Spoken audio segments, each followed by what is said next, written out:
Greetings from Aaron Layman Properties. It looks like resale inventory has finally returned to the North Texas housing market.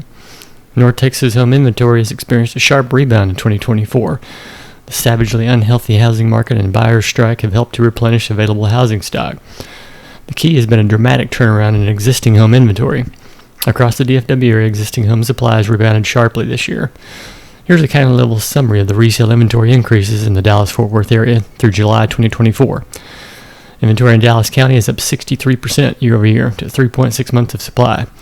Tarrant County is up 59% to 3.5 months of supply. Collin County up 69% to 3.9 months of supply. And Denton County up 48% to 3.7 months of supply. Simply unaffordable.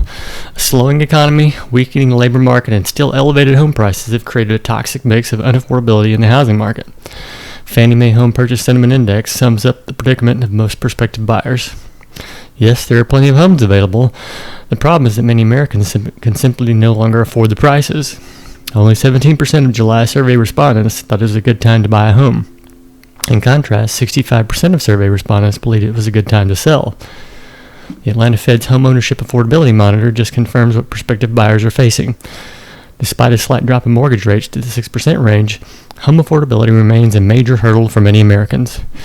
The latest reading of the lagged May data show a median payment of the median U.S. home at $2,977. That payment represents nearly 44% of the median monthly U.S. income and well above conservative ratios for debt-to-income limits. Stagnating employment cools demand for expensive homes. With the U.S. unemployment rate rising to 4.3% in July, it appears we're getting closer to the breaking point for the labor market. For most of the year, the job market was hanging tough. The July employment report revealed things might not be as good as the massage data we're advertising. It's no secret the Bureau of Labor Statistics does some pretty weird stuff to normalize the data. The real question is whether the BLS headline numbers reflect the true health of the U.S. labor market.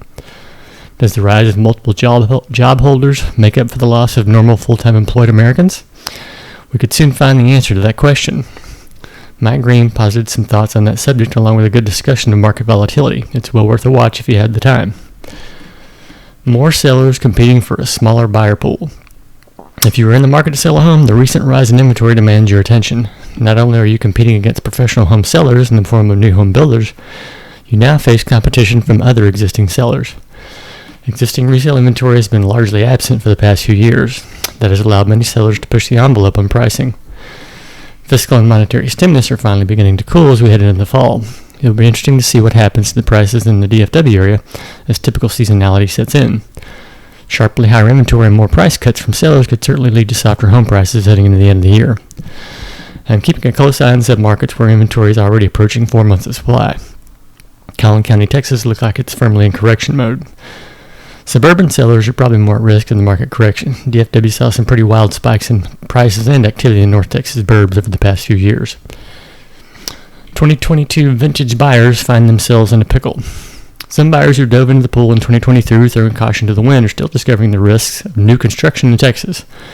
When development is active, it's easy to find yourself surrounded by a bunch of sellers when market conditions change. This scenario is playing out all across DFW. I'm seeing a lot of 2022 vintage buyers who are now trying to unload their homes for the inflated prices they think they are worth versus the real lower market value. If you bought a new home in North Texas during the 2022 mania, there's a good chance that the home is currently worth less than what you paid for it. This is particularly true for some of the recent out-of-state transplants who aren't familiar with the Texas housing market dynamics. If you're surrounded by more new homes in subsequent sections of your community your potential buyers will be gravitating towards those new build options with the generous incentives and new home warranty. In this scenario, selling is no easy task. To make matters worse, there are plenty of agents who will overpromise to get the listing, only to slow walk you to the inevitable conclusion of a significant price cut and capitulation. Your gently used home with eye candy may be adorable. That postage stamp lot you compromised on is not. Previously overlooked deficiencies will bite you in the butt in a more competitive resale market. When the rate cuts arrive, you might wish they hadn't. This is probably worth a reminder that we haven't officially seen the recession yet. The soft landing already happened. What follows will be interesting. Some seriously unserious crony capitalists are already crying for a bailout, begging for emergency Fed rate cuts to protect their precious paper portfolios. The Fed is in a pickle of their own making. Drum and Janet have tag-teamed the economy into a frothy mess.